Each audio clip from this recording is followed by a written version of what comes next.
Hello, welcome back to the channel. So Hoyo has released a new developer update thing on their website, and I want to talk about all of it, but the main thing that I do kind of want to focus on is the addition of a skip button to the game. And I've seen a bunch of mixed things on this. I've seen a lot of people that think that it's a good change and necessary for the game. I have some people that think that it's going to make a lot of things worse and just make misinformation even worse than it already is. But for me personally, I do think that it is a good thing for the game, and I don't really see the downsides for it for a couple of reasons.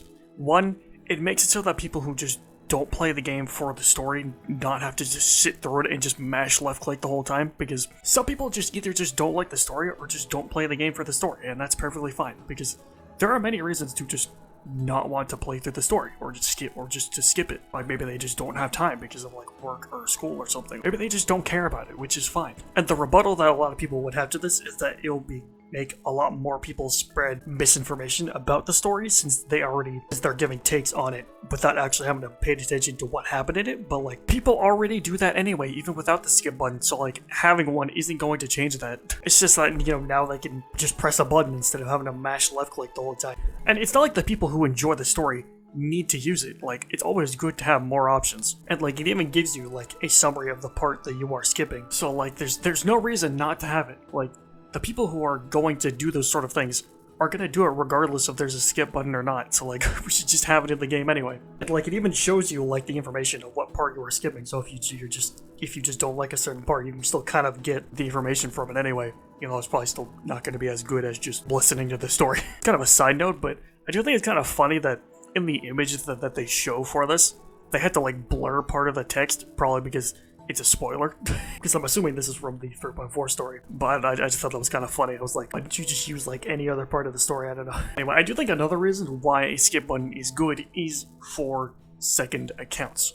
Now, I don't think that everything in the game should take into account, you playing the game for a second time, but especially for maybe content creators and stuff, because I have wanted to make videos of challenge accounts and that sort of thing, but I just didn't do it because I don't want to have to sit there through hours and hours of story just to get through it. And it's I've already played through the story, I don't need to play through it again, there is no negative to having it in the game. Yeah, sure, it might make some more people not, it might have some more misinformation, but at the same time, so just don't listen to those people. Those people are gonna do that anyway, regardless. There's just no point. And I have also seen some people say that they're adding this because the story is going to get worse, which I just do not at all agree with. I think they're adding it because it's something that people have been asking for. I think that's just the main reason. Do I think that the 3.4 story will be as good as 3.3? Probably not, but I think that's just because 3.3 was really good, but also just because it's just kind of the pattern of the story where one part of the story is more a setup kind of part, and then the next part is a more sort of big climax part of the story. So I would like to be wrong. I would like it if 3.4 was as good as 3.3. I just don't think that that's going to happen.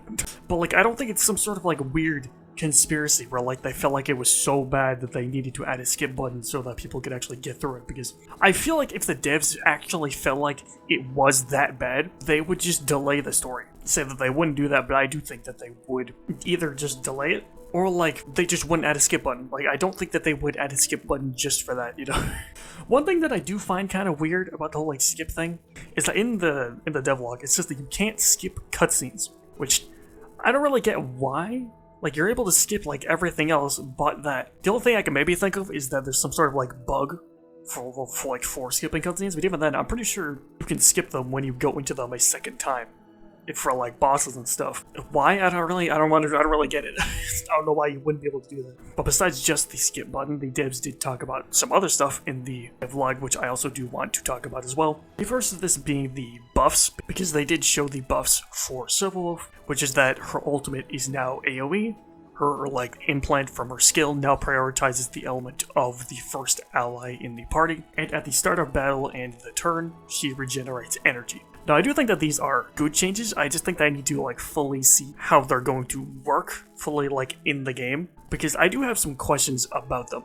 One, is the AoE a 3 enemy AoE, kind of what Firefly's skill is, or is it a full enemy AoE?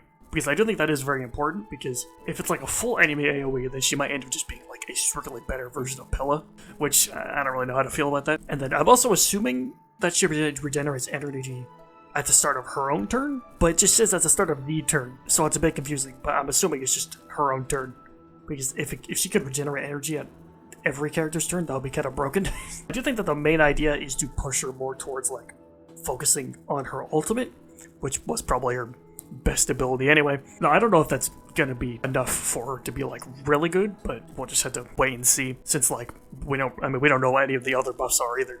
One thing that I do think is good about how they're doing the buffs is that you can turn the buffs on and off, which I think is good. So, like, you know, if people want to try to use the old version, they can. But also for, like, just testing in general, just to see how much better she actually is. Another good thing that they talked about is that in 3.6, we will be able to replay parts of the story. So we can, like, go back and, like, see certain, like, dialogue parts or, like, cutscenes again, which I do think is cool, even if I personally probably won't use that because it's, like, I already played it once. If I want to go re-experience it, I'll probably just go watch someone else play it, you know?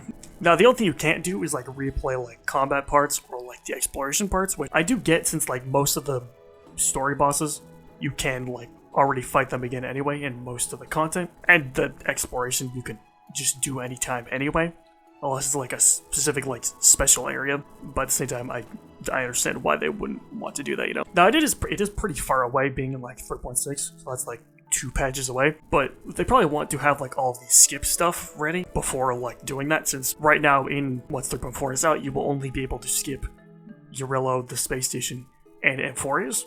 And I think the main reason they are just splitting it up is because of the, like, summarization thing, because they need to write one for, like, almost, like, every single scene, and that probably just takes forever to do. But I don't know, we'll just have to wait and see how it goes. And the last thing that they talked about, which I'll be honest, I don't really fully understand, is that in 3.5 they'll be launching a, like, sort of program on Hoyo Lab to, like, help you with team lineups and relic optimization. The main reason I find it weird is because, like, it just kind of feels like it's dumbing down the team building experience even more, because the game already highlights, like, the stats for you that you want and, like, what sets are good. The team thing I could maybe see for, like, new players who don't really know what is good yet, but at the same time, like, why not just put, like, a suggestion thing in the game instead of having it be in, like, a separate website? And, like, it does seem like they are trying to make people way less reliant on, like, guide makers' videos to see, like, what is good on certain characters and have it actually be in the game and, like, on their own sites, which I do get, since, like, even I do sometimes use guide makers' videos for characters,